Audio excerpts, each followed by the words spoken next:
우리는 선을 허무시는 예수님이라는 주제로 우리를 갈라놓는 차별과 배제의 선, 혐오와 미움의 선에 대해서 살펴보고 있습니다.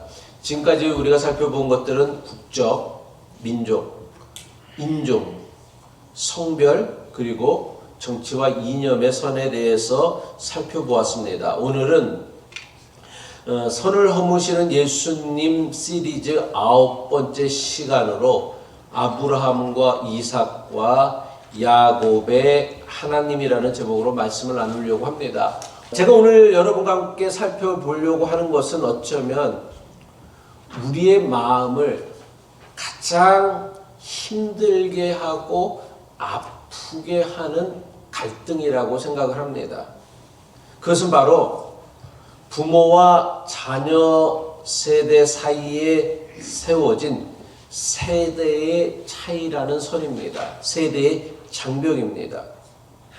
오늘도 전하는 말씀 가운데 우리에게 들려주시는 주님의 세미한 음성이 여러분 각자에게 들려줄 수 있길 바랍니다. 그래서 오늘도 함께 나누는 말씀 가운데 속에 우리의 생각과 마음의 좀 지평이 넓어져서 예수 그리스도를 믿는 믿음으로 말미암아 우리가 더 많은 사람을 품고 우리의 자녀의 세대들을 품어줄 줄 아는 그런 믿음의 사람으로 자라갈 수 있는 은혜가 있기를 축복합니다. 부모와 자녀 세대는 서로 사랑을 하는데 부모가 자녀를 사랑하고 자녀 역시 자기의 부모를 사랑하는 것은 어느 가정이나 다 공통된 모습일 거예요. 그런데 사실 부모와 자녀처럼 모르는 관계도 없어요. 그래서 필요한 일이 있을 때에만 연락하는 관계, 그리고 신앙의 이야기나 마음속의 깊은 이야기를 부모와 하는 자녀들도 없을 뿐만 아니라 자녀와 이런 마음의 깊은 상처나 아픔들을 함께 나누는 부모들도 없다라는 거예요. 부모와 자녀는 사실 세상에서 부모보다도 더 어떻게 보면 사랑하는 관계일 수도 있을 텐데 서로의 깊은 이야기들을 하지 못한다라는 거예요. 마치 잘 모르는 사람처럼 느끼며 살아간다라는 거예요. 이것이 오늘날 부모와 자녀 세대에 깊이 그어진 세대 간의 장벽입니다. 특별히 이민 생활을 하는 우리에게 이 선은 때로는 거대한 절벽처럼 느껴지는 경우도 많습니다. 물론 세대 차이는 어느 시대 어느 가정에나 있습니다. 비록 부모와 자녀가 같은 동시대를 살고 있다고는 하지만 부모가 살아왔던 시간과 경험이 자녀가 살아왔던 시간과 경험과의 결이 너무나 다르기 때문에, 그러니까 동시대를 살아가고 있지만 이미 살아왔던 시간과 경험들이 너무나 차이가 나기 때문에 세대 차이가 있는 것은 지극히 자연스러운 현상이라는 거예요. 세대 차이가 없을 수가 없죠. 없는 것이 이상하지. 서로 다른 시대를 살아왔는데 어떻게 똑같은 생각을 하고 똑같은 가치관을 가지고 살아갈 수 있겠습니까? 근데 문제는 무엇이냐면 이 세대 차이를 우리는 당연한 것으로 여겨야 되는데 그 세대 차이를 당연한 것으로 여기지 못하고 나와 다른 생각을 하고 나와 다른 가치관을 가지고 나와 다른 선택과 결정을 하는 자녀 세대들을 대부분의 부모 세대들이 인정하지 못해요. 그래서 늘 자녀 세대를 보면서 부모 세대들이 느끼는 답답함이 있죠. 왜 쟤는 저렇게 살아갈까?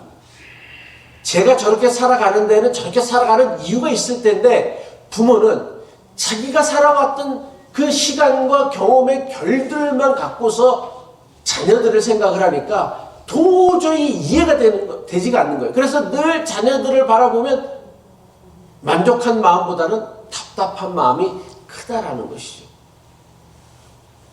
그 결과 이 세대 간의 차이는 지극히 당연한 현상인데 이 당연한 현상이 가정에 커다란 장벽이 되어져서 가정이 안식처가 아니라 한 지붕 아래 있으면서도 각자 따로따로 떼어져 있는 섬처럼 느껴지는 경우들이 너무나 많다는 사실입니다.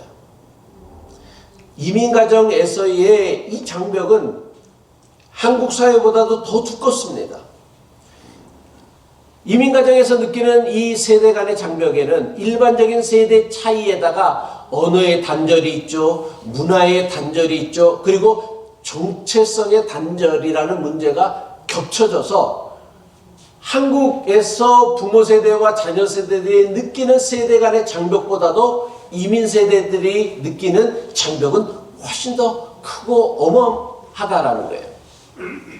부모는 대부분 한국어로 생각하고 한국어로 말합니다. 반면에 자녀들은 영어로 생각하고 영어로 말합니다. 이것은 단순히 말의 문제가 아니라는 거예요. 언어가 다르면요, 감정을 표현하는 방식이 다르고요, 사랑을 전달하는 문법이 달라진다는 사실을 알아야 합니다. 예를 들면 이렇습니다. 많은 부모들이 자녀들에게 너 밥 먹었니? 라고 묻죠. 근데 이게 무슨 뜻이에요? 정말 네가 끼니를 거르지 않고 제때 먹고 있는지를 궁금해서 묻는 거예요? 부모 세대에서 여러분 우리 세대에 있어서 밥 먹었니? 라는 인사는 뭐예요? 상대방에 대한 관심과 사랑이라는 것이죠. 요새 끼니 돈이 없어서 굶어서 돈이 없어서 먹을 것이 없어서 끼니를 굶는 사람들이 어디 있겠어요? 여기 아프리카가 아닌데. 그런데도 우리가 밥 먹었니? 만나면 아내를 보면 남편을 보면 밥 먹었어요? 밥 먹었어요? 아니면 자녀를 보면 너 밥 먹었니? 라고 묻는 건 뭐예요? 한국 문화에서 밥 먹었니? 라는 것은 내가 너를 걱정하고 있다. 관심을 가지고 있다. 네 건강을 신경 쓰고 있다라는 사랑의 언어입니다. 근데 미국에서 자란 자녀에게 밥 먹었니? 라고 묻는 건 뭐예요? 그냥 너 밥 먹었니? 라는 질문이라는 거예요. 식사 여부를 묻는 질문일 뿐이다라는 것이죠. 그 밥 먹었니라는 부모의 말 가운데 담겨져 있는 자녀를 향한 애틋한 마음들이 전달이 안 된단 말이야. 우리는 그 마음으로 했는데, 부모는 그런 마음으로 했는데 자녀들은 그 말을 들을 때에 거기에 부모의 사랑이 전달이 안 된단 말이에요. 왜? 그렇게 한 번도 살아오지 않았기 때문에. 이게 문화의 차이란 말이에요. 이처럼 언어의 차이, 문화의 차이로 인하여서 부모의 사랑이 자녀에게 제대로 전달이 되지 못한다라는 거예요. 발신은 되는데 수신이 안 된다라는 것이죠. 이건 거꾸로도 마찬가지라는 거예요. 자녀들이 하는 이 이민 문화 속에서 그들이 겪는 그 문화적인 이야기들을 얘기할 때에 부모들은 그 말을 이해 못한다란 말이에요. 걔들은 그 말 속에 담겨져 있는 함의와 어떤 여러 가지 의미가 있을 수 있을 텐데 그 말을 이해 못하는 거예요. 제가 이제 수술을 위해서 금요일 아침 8시 반까지 병원을 가야 되는데 벨뷰까지 가려니까 보통 2시간 이상 트래픽이 있는 거예요. 그래서 걱정하는 중에 마침 저희 딸이 화요일부터 토요일까지 벨뷰에서 컨퍼런스가 있어서 회사에서 이제 호텔을 잡아준 거예요.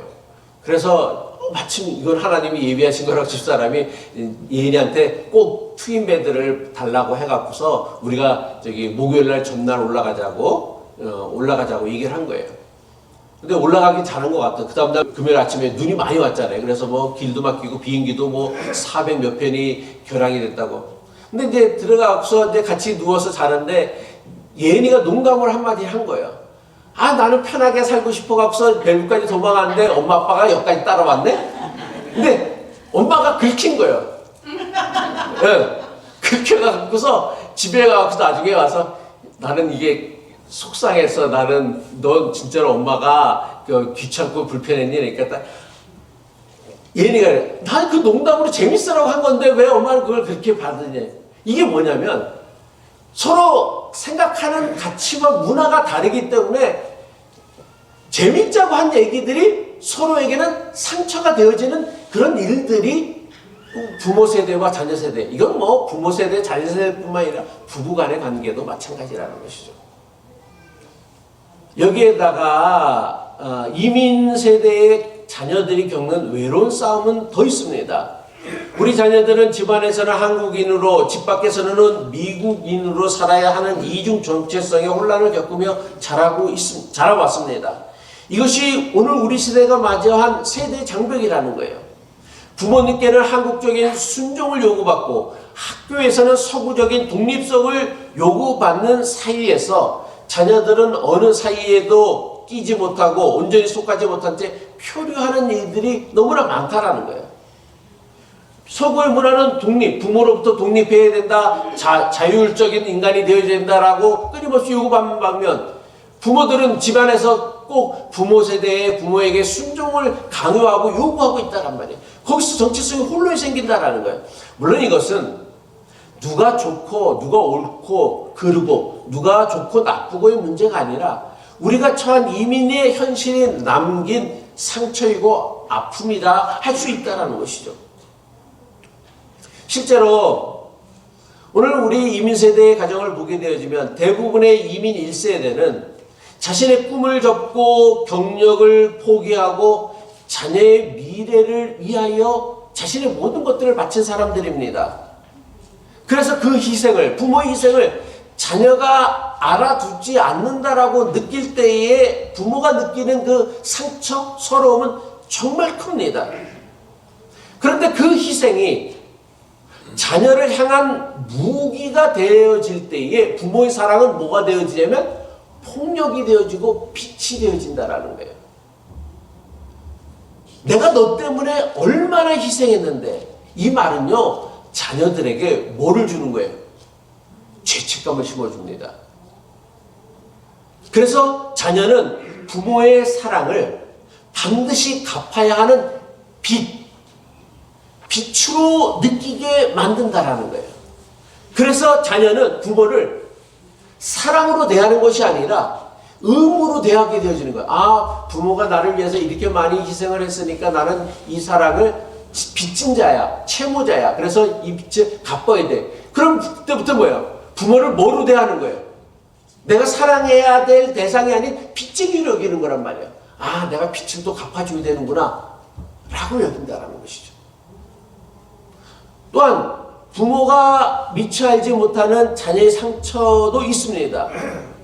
자녀의 마음은 이렇습니다. 부모님이 나를 위해 희생한 것은 압니다. 그런데 나는 그 희생을 요청한 적이 없다라는 거예요. 부모님은 늘 나를 위해서 내가 이렇게 살아왔다라고 했는데 내가 그렇게 살기를 원했던 거 아니에요. 부모님은 부모님대로 인생을 잘 살기를 원했는데 부모님은 늘 하는 말이 뭐냐면 내가 너를 위해서 얼마나 희생을 했는데 아들이 요구하지도 않았어. 딸이 요구하지도 않았는데 그렇게 살고서는 그 책임을 자녀에게 떠넘기는 거란 말이에요. 정작 내가 원한 건 학원비가 아니라 부모님과의 진솔한 대화였습니다. 학교에서 힘들었을 때 너 많이 힘들었겠니라는 따뜻한 격려였지. 나를 위해서 막 12시간씩 24시간씩 막 밤을 새워가면서 일하는 걸 원했던 게 아니었다라고 생각한단 말이에요. 그러다 보니까 부모님은 늘 바쁘고 집에 오시면 너무 피곤하셨다. 그래서 부모랑은 아무것도 할 수 없었다. 어린 시절 아무 추억도 경험도 없었다라고 얘기를 해요. 바로 비극은 여기에서부터 시작되어진다라는 것이죠. 부모의 상처와 자녀의 상처가 서로를 이해하지 못하는 거예요. 부모는 자녀를 위하여 이렇게까지 했다라는 상처를 안고 살아가고 자녀는 내 마음을 한 번도 부모가 물어보지 않았다라는 상처를 안고 살아간다라는 거예요. 두 상처 모두가 다 진짜인데 서로의 상처를 이해하지 못한다란 말이에요. 각자 자신들이 느끼는 상처가 너무나 크기 때문에 자기의 상처만 본다라는 거예요. 이민 2세대인 정이삭 감독은 영화 미나리라는 영화를 통하여서 부모 세대의 희생을 이해하려고 노력하였습니다. 그는 영화를 만들고 그 영화가 상을 받고 나서 인터뷰에서 이런 취지의 말을 했습니다. 어릴 적 부모님이 병아리 감별사로 일하며 고생하는 모습을 보았을 때 그것은 나에게 창피함이나 거리감이었습니다. 하지만 자신이 부모가 되고 나서야 그분들이 보낸 시간이 사랑이라는 노동 사랑 대신 노동을 통하여 나에게 보내신 아버지의 부모님의 사랑이었다라는 것을 깨닫게 되어졌다라고 정이삭 감독이 인터뷰를 통해서 이렇게 고백하고 있습니다.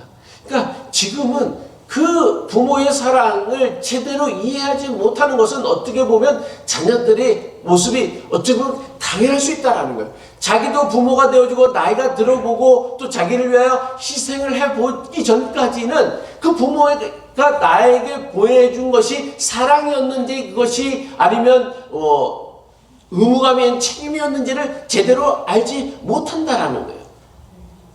이것은 지금도 우리 이민 가정에서 반복되어지고 있는 현실이라는 거예요. 이민 1세대 부모들은 자녀들에게 사랑한다는 말 대신에 12시간의 노동으로 자식에 대한 사랑을 쓰고 있습니다. 하지만 자녀들은 그것을요, 부모의 사랑이 아닌 부모의 부재로 받아들이는 거예요. 바로 이 소통의 오류를 바로 잡는 것에서부터 부모와 자녀의 화해가 시작되어지는 것이 되어질 수 있다는 것이죠.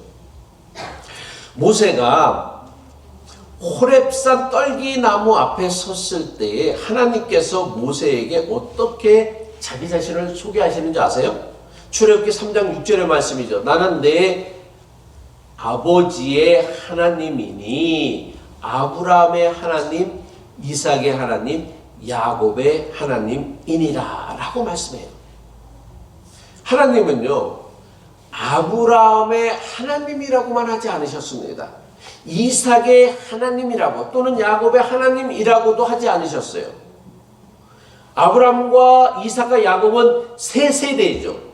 할아버지, 아버지, 아들, 손자. 이 세 세대의 이름을 나란히 부르셨어요. 이것은 단순한 족보만이 아닙니다. 세대를 이어가며 언약을 지키시는 하나님이심을 나타내는 것이라는 것이죠. 아브라함과 이삭과 야곱 이 세 세대의 가정사를 자세히 살펴보면 오늘 우리 이민 가정의 모습과 놀랍게 겹칩니다. 아브라함은 고향 우르를 떠나 가나안 땅에 정착한 아버지였습니다. 이민 1세대 부모의 모습과 겹칩니다. 그는 대단히 용감했어요. 그러나 불완전했습니다. 두려움 때문에 아내 사라를 누이라고 속였고요. 하나님의 약속을 기다리지 못하여서 하가를 통하여 자기 방식으로 대를 이으려는 그런 문제를 일으켰습니다. 해결하려고 했습니다. 무엇보다도 더 심각한 것은 아브라함은 아들 이삭에게 대단히 깊은 상처를 남겼습니다. 모리아산에서 아브라함은 자기 믿음을 위해서인지 모르겠지만 이삭에게는 자기 생명을 아버지 때문에 번제로 드려질 뻔했다란 말이에요. 이 사건 이후에 성경은 아브라함과 이삭이 함께 대화하는 장면을 거의 기록하지 않아요. 아버지의 위대한 신앙의 결단이 자식에겐 뭐가 되어진 거예요? 트라우마가 된 거예요. 그래서 더 이상 아버지와 대화를 하지 않아. 신앙에 뭐가 생긴 거예요? 장벽이 생긴 거예요. 갭이 생긴 거예요. 이것은 이민 가정에서도 너무나 쉽게 볼 수 있는 모습입니다. 부모 세대의 지나친 신앙의 열정이 자녀 세대에게는 심각한 상처가 되는 경우가 너무나 많다라는 거예요. 대부분 이민 세대 2세대의 가정들이 교회를 안 다니는 경우들이 많아요. 근데 그 이유를 살펴보면은 대부분 많은 경우 우리 엄마 아빠가 너무 교회만 한다라는 거예요. 그 지나친 교회에 대한 헌신과 열정이, 물론 부모 세대가 그렇게 열심히 신앙생활 한 이유는 교회 가고서 뭐 다른 기도했겠어요? 내 자녀 잘 되라고 기도했겠지. 근데 그 열정이 자녀들에게는 바른 믿음으로 전달되어지지 못하는 거예요. 그래서 자녀 세대들이 더 이상 그 신앙을 가지기 싫어한다란 말이에요. 아브라함의 아들 이삭은 아버지의 그늘에서 자란 아들이었습니다. 성경이 기록하고 있는 이삭은 비교적 조용한 인물이었어요. 어떤 면에서 이삭은 아버지의 엄청난 기대와 유산을 온 어깨에 짊어진 세대였습니다. 이민가정의 자녀들이 부모의 희생이라는 무거운 유산을 짊어지며 살은 것과 너무나 비슷하다라는 거예요. 그러나 하나님은 이삭을 아브라함의 부록중으로 취급하지 않으셨어요. 나는 아브라함의 하나님이기도 하지만 이삭의 하나님이라고 말씀하십니다. 이삭에게도 자신만의 고유한 신앙, 고유한 인생의 이야기가 있음을 인정해 주셨다라는 거예요. 그만의 믿음이 있음을 인정해 주신 거예요. 아브라함처럼 대단하고 결단적인 그 믿음을 보여주지 못했지만 이삭만이 가지고 있었던 그 고유하고 또 온유한 그 믿음도 하나님은 인정해 주셔서 나는 아브라함의 하나님이와 동시에 이삭의 하나님이라고 말씀하셨다라는 거예요. 이삭의 아들 야곱은 어땠습니까? 이름부터 속이는 자라는 뜻이에요. 형을 속이고 아버지를 속였어요. 그러자 자신도 외삼촌 라반에게 속았습니다. 남을 속이더니 남에게 속는 자가 되어졌어요. 야곱은요 순종적이지도 모범적이지도 않았습니다. 그러나 하나님은 그 거칠고 집요한 이삭의 아들 야곱도 품으셨어요. 야곱은 야복 강가에서 하나님과 밤새 씨름하며 하나님의 축복을 받아내어 야곱이라는 이름에서 이스라엘이라는 새로운 이름을 얻어냈습니다. 하지만 야곱의 자녀들 사이에서 여전히 거짓과 갈등, 싸움과 다툼은 대물림 되어졌어요. 이처럼 아브라함과 이삭, 야곱으로 이어지는 이 가정은 결코 모범적이거나 이상적인 가정이 아니었습니다. 상처를 주고받으며 갈등이 대물림 되어졌습니다. 그런데도 하나님께서는 불완전하고 문제 많았던 아브라함과 이삭과 야곱으로 이어지는 이 세 세대를 당신의 이름에 넣으셨다라는 사실이에요.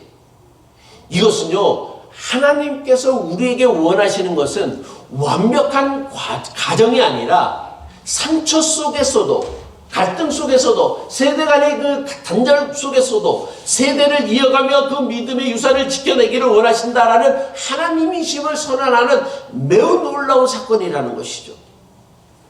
우리가 너무나 잘 알고 있는 탕자의 비유입니다. 성인이 된 둘째 아들이 아버지에게 독립을 선언하고 자신이 받을 유산을 미리 챙겨서 집을 나갔어요. 아버지는 둘째 아들의 선택에 동의하지 않았죠. 그러나 아들을 강제로 붙잡지도 않았어요. 하지만 비록 둘째 아들이 자신의 유산을 챙겨 집을 나갔지만 아버지는요, 문을 걸어 다니고 이제 둘째 아들은 내 호적에서 팍버리겠다, 없는 자식 치겠다라고 여기지 않았어요. 너무나 많은 부부들이 자기 자녀들과의 갈등이 생기면 네 놈의 자식 내가 호적에서 팍버리고 다시는 내 자식 안 여기겠다라고 얘기를 하는데 자기 유산까지 달래가고서 집 나간 아들을 호적하지 않고요. 어떻게 했습니까? 이 아버지가요. 매일 밤마다 문을 열어놓고 아들이 돌아오기만을 기다렸다라고 성경은 기록하고 있어요. 아들이 떠나 있는 동안 아버지의 마음은 늘 내 아들이 어디서 어떻게 지낼까, 살아는 있을까, 돌아오면 뭐라고 말해줘야 할까, 이런 마음이었어요. 그런데 이 집안을 옆에서 지켜보던 마을 사람들은 이 가정을 어떻게 생각했겠습니까? 야, 둘째 아들은 저 집안의 망신이야. 저 아버지는 자식 농사에 실패한 아버지야. 아마도 이런 말로 이 집안에 대해 쑥덕거리며 비아냥거렸을 것입니다. 이것은 지금도 크게 다르지 않다고 생각합니다. 많은 부모가 자기 자녀의 성공에 목을 베는 이유는 남들에게 자랑하고 싶거나 또는 남들에게 자기 체면 깎이고 싶지 않은 마음이 클 겁니다. 그러니까 자기 마음대로 자기 뜻대로 안 되면 야, 넌 오늘부터 내 자식 아니야, 호적 파서 나가 라고 얘기를 하는 거예요. 자식을 사랑하는 게 아니라 누구를 사랑하는 거예요? 사실은요, 자기를 사랑하는 것이지. 그런데도 그것을 자기 자식 사랑이라고 우리는 착각하며 살아간다는 거예요. 아버지는 작은 아들이 정말 크게 실패해서 거지꼴이 되어져서 돌아오자 어떻게 했습니까? 야, 내 유산 챙겨서 미리 나가, 너 뭘 다시 집에 들어와 라고 하지 않았어요. 마을 사람들이 비아냥과 쑥덕거림에도 불구하고 자기 모든 체면을, 수치를 내려놓고 가장 먼저 달려가서 아들을 맞았어요. 그리고는 작은 아들이 들어왔을 때 아버지는 야, 너 나가서 이제 내 말 안 듣고 나가고 그때 개고생했으니까 이제부터 내 말 잘 들어, 내 말대로만 살아 라고 했어요? 성경에? 그런 말이 단 한 구절이 있어요? 없어요. 아버지는 그저 아들을 반기고 맞이하는 아버지로 서 있었습니다. 저는 이것이 성인 자녀를 둔 부모 세대가 성경에서 배워야 하는 매우 중요한 교훈이라고 생각합니다. 부모는 누구나 마음속에 내가 바라는 자녀의 모습을 가지고 살아갑니다. 내가 낳았으니까 내 자녀가 이렇게 살았으면 좋겠다라는 그 기대를 가지고 살아가요. 이런 직업을 가졌으면 좋겠다. 이렇게 신앙생활을 했으면 좋겠다. 이런 배우자를 만나면 좋겠다. 그러나 성인이 된 자녀는 부모가 꿈꾸는 삶을 대신 살아주는 존재가 아니란 말이에요. 걔는 걔 인생이 있는 것이지 왜 내 자녀라고 해서 내 부모의 기대와 욕심을 채워주는 사람으로 존재로 여기냐 말이에요. 부모가. 이건 뭐예요? 자녀를 사랑하는 게 아니라 나의 부속품으로 여기는 거란 말이에요. 부모는요, 자녀는요, 자기만의 인생을 살아야 하는 독립된 존재입니다. 그런데 부모들은 그렇게 생각하지 않는 거예요. 내가 어떻게 희생으로 고생하면서 너를 낳고 키웠는데 내 기대대로 살아야지, 내 바람대로 살아야지, 내가 기도한 대로 살아야지 라고 요구한다란 말이에요. 여기서부터 부모 세대와 자녀 세대의 갈등과 충돌이 심각해진다는 거예요. 물론 내 자녀가 아이였을 때에는 부모가 방향을 정해주는 것은 대단히 중요하고 필요한 일이죠. 하지만 성인이 된 자녀에게는 더 이상 부모가 인생의 방향을 가르쳐주는 나침판이 되어주기보다는 함께 걸어주는 부모가 필요하다라는 거예요. 옛날에는 부모의 경륜과 나이와 경험들이 인생을 살아가는 대단히 중요한 가르침이 되어졌지만 지금은 그렇지 않다라는 거예요. 부모의 지식이 하나도 쓸모가 없어. 어떻게 보면요. 이 AI 시대에 AI가 모든 것들을 다 알고 있는 시대에 부모의 지식이 뭐가 필요해? 다 AI한테 물으면 다 나오는데. 김치 만드는 거? 유튜브에 물으면 다 나와요. 옛날에는 부모가 가르쳐줘야지. 우리 집사람들 처음 결혼해갖고는 맨날 친정집에 전화하는 거예요. 엄마 된장찌개는 어떻게 끓여? 미역국은 어떻게 끓여? 맨날 전화해. 근데 요새는 그래요? 그럴 필요가 없어. 유튜브에 다 나와. 더 잘 나와, 더 잘 가르쳐줘. AI한테 물으면 더 잘 가르쳐줘요. 그리고 이제는요, 부모가 자식에게 배워야 될 시대예요. 자식들이 우리보다 더 많은 것들을 알고 있다란 말이에요. 그래서 부모가 자녀를 위해 반드시 해야 할 기도가 있습니다. 하나님, 제가 상상했던 아들의 모습이 아니라 하나님이 빚어가시는 아들의 모습을 보게 해 주옵소서. 제가 기대하던 딸의 인생이 아니라 하나님이 인도하시는 딸의 인생을 믿고 맡기게 해 주옵소서. 이런 기도가 가능할 때에 비로소 자녀를요, 나의 소유나 통제의 대상이 아닌 하나님께 온전히 맡긴 독립된 존재로 볼 수 있어야 한다는 거예요. 내 자식이라고 내 소유라고 생각하지 말고 저 자식은 어른이 됐으면 하나님의 자녀라고 하나님 앞에 맡길 수 있어야 한다는 것이죠. 오늘 읽은 구약성경의 마지막 절인 말라기 4장 6절, 말라기 4장 6절은 구약성경의 마지막 성경이고 4장 6절은 그 중에서도 마지막 절이에요. 근데 그 마지막 절에 성경은 우리에게 뭐라고 가르쳐주고 있냐면 말라기 4장 6절의 말씀이죠. 그가 아버지의 마음을 자녀에게로 돌이키게 하고 자녀들의 마음을 그들의 아버지에게로 돌이키게 하리라. 예수 그리스도께서 아버지의 마음을 어떻게 한다고 했어요? 자녀에게 돌이키게 한다라고 했어요. 이 말씀에서 중요한 것은 순서라는 거예요. 성경은요, 자녀의 마음이 먼저 돌아오라고 하지 않았어요.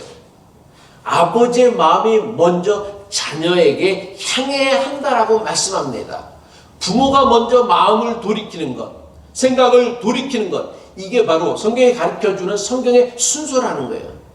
부모가 자녀에게 먼저 마음을 돌이키는 것이 왜 중요합니까? 이것이 성경의 원리이고 순서이기 때문에 그렇다는 거예요.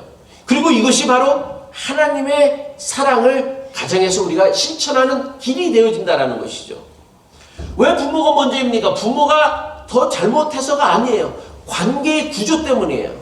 어쩔 수 없이 부모와 자식 간의 관계는요, 부모가 절대적인 권력을 갖고 자녀들은 부모에게 어쨌든 간에 의존하거나 따라야 되는 그런 권력 관계가 있다란 말이에요. 관계에서 힘을 더 가진 쪽이 먼저 마음을 여는 것, 이게 바로 은혜의 원리란 말이에요. 이건 우리 인생의 모든 원리에서도 마찬가지란 말이에요. 그래서 먼저 내가 누군가를 용서해야 한다라고 성경이 말하는 것은 내가 은혜 받은 자이기 때문에 그렇다라는 거예요. 내가 잘못 안 했는데도 왜 내가 먼저 마음을 열고 용서해야 되고 또 품어줘야 되느냐. 우리가 하나님의 크신 은혜를 누린 사람, 더 강한 자이기 때문에 그렇다라는 것이죠. 성경은 이것을 우리에게 분명하게 보여주고 있습니다. 우리가 하나님께 먼저 돌아간 것이 아니었어요. 하나님이 먼저 우리에게 오셨다란 말이에요. 마찬가지로 부모가 먼저 자녀의 세대를 궁금해하고 그들의 언어와 아픔에 귀를 기울일 때에 비로소 자녀의 마음도 부모를 향해 열리기 시작한다라는 거예요. 부모는 맨날 자녀들에게 너는 왜 부모 마음을 이렇게 이상한 나의 마음을 몰라주느냐고 이고만 하지, 자녀들이 어떤 고민과 어떤 아픔과 어떤 절망을 겪으면서 어떤 어려움을 겪으면서 살아가고 있는지를 한번 귀는 기울여 봤냐 이거예요. 고민을 해봤느냐 이거예요. 물어는 봤냐 이거예요. 보지도 못하잖아 사실은요. 자식은 부모가 고생하는 거 보지만 부모들은 자녀가 어떤 어려움을 겪는지를 알지도 못해. 보지도 못해. 들으려고도 하지 않아. 얘기도 안 해. 그러니까 갈등이 생기는 거란 말이에요. 한국 최고의 지성이라고 불렸던 고 이어령 박사는 수많은 지식과 언어로 시대를 주도했던 사람이었습니다. 그런데 정작 예수를 믿으라는 딸 이미나 목사의 강곡한 권면 앞에서는 자신의 지식과 철학으로 딸의 전도를 완강히 거부했어요. 근데 딸이 이혼을 2번이나 하고 시력을 잃어버리고 또 암투병까지 하면서 아버지가 할 수 있는 게 아무것도 없어. 자기 지식이, 자기 철학이, 자기 논리가 자기 딸의 고통에 단 1도 해결해 줄 수 없는 그 무력감을 느낀 거예요.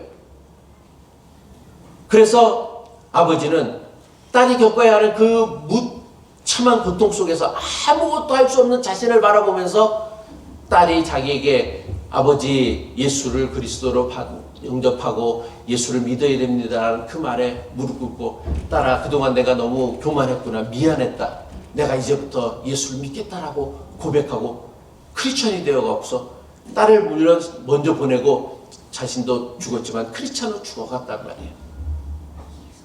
아버지는요 세상의 그 어떤 지식으로도 설명할 수 없는 그 초월적인 딸의 평안 앞에서 아버지는 비로소 자신의 이성이 지식이 교만이었다는 걸 깨달은 거예요.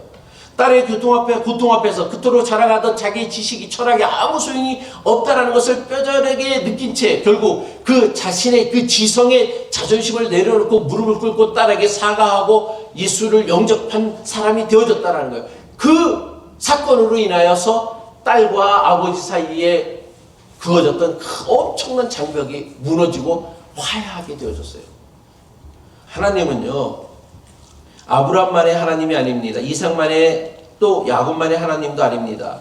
세 세대를 관통하는 언약의 하나님이십니다. 이 세 세대의 가정은 완벽하지 않았어요.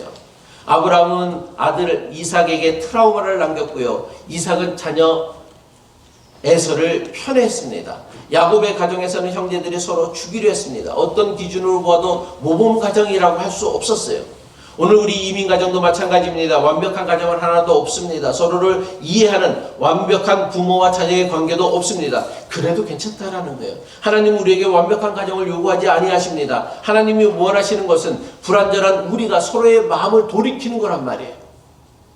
자기의 주장만 고집만 앞세우면서 자녀의 세대에게 문을 닫아버리고 살아가는 게 아니라 그래 내가 미안했구나 라고 자기의 마음, 아버지의 마음을 자식에게 돌이키는 거란 말이에요. 예수 그리스도는 십자가에서 하나님과 우리 사이의 죄의 담을 허무셨을 뿐만 아니라 사람과 사람 사이의 모든 맡긴 담을 허무셨습니다. 우리 가정의 세대 갈등은 단순히 성격 차이나 언어 장벽의 문제가 아닙니다. 그것은 우리 안에 있는 자기 중심성이라는 죄의 결과라는 거예요. 결국은 자기 체면이고 자기 과시이고 자기를 드러내려고 하는 그 죄의 결과들이 결국은 자녀와의 관계마저도 어렵게 만들고 갈등을 만들어낸다는 것이죠. 자녀에게 이건 이렇게 해야 한다라고 가르치기 전에 딱 5분간만 자녀의 일상을 묻고 가만히 들어봐 주십시오. 자녀의 서툰 한국어나 영어 속에 담긴 그들의 고단함을 먼저 부모들이 알아주시길 바랍니다. 자녀에게 상처를 준 말이 기억난다라면 부모의 권위를 좀 잠시 내려놓고 미안하다. 그때는 아빠도 엄마도 너무 힘들어서 내 마음을 다 헤아리지 못했구나라고 먼저 손을 내밀어 보십시오. 정직한 부모의 사과 한마디가 100마디의 훈계보다 자녀를 더 하나님께로 가까이 인도할 수 있을 것입니다. 그리고 자녀들은 부모의 서툰 사랑 뒤에 숨은 눈물을 비로소 발견할 수 있을 것입니다. 그럴 때 가정은 둘로 나뉘어 있던 세대의 선이 점점점 희미해지고 그들을 가로막던 장벽이 허물어져 부모 세대와 자녀 세대가 서로 껴안고 서로를 품어주고 이해하고 서로의 상처를 회복해 나갈 수 있다는 거예요. 아브라함과 이삭과 야곱의 하나님이 바로 여러분 가정의 세대와 세대를 잇는 사랑의 띠가 되어 주실 수 있기를 주님의 이름으로 이 아침 간절히 축복합니다. 기도하겠습니다.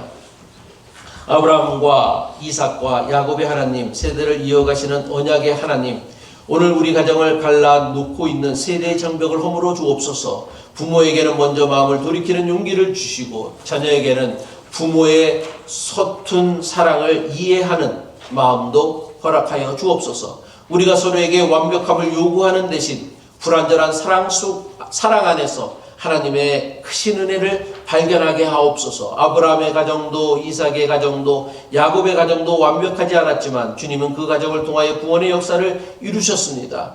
우리의 불완전한 가정도 주님의 손안에 있음을 믿습니다. 세대의 장벽을 허무시는 예수 그리스도의 은혜로 우리 안에 세워진 이 장벽이 날마다 허물어져가는 역사가 나타나게 하여 주옵소서. 예수님의 이름으로 간절히 기도하옵나이다. 아멘.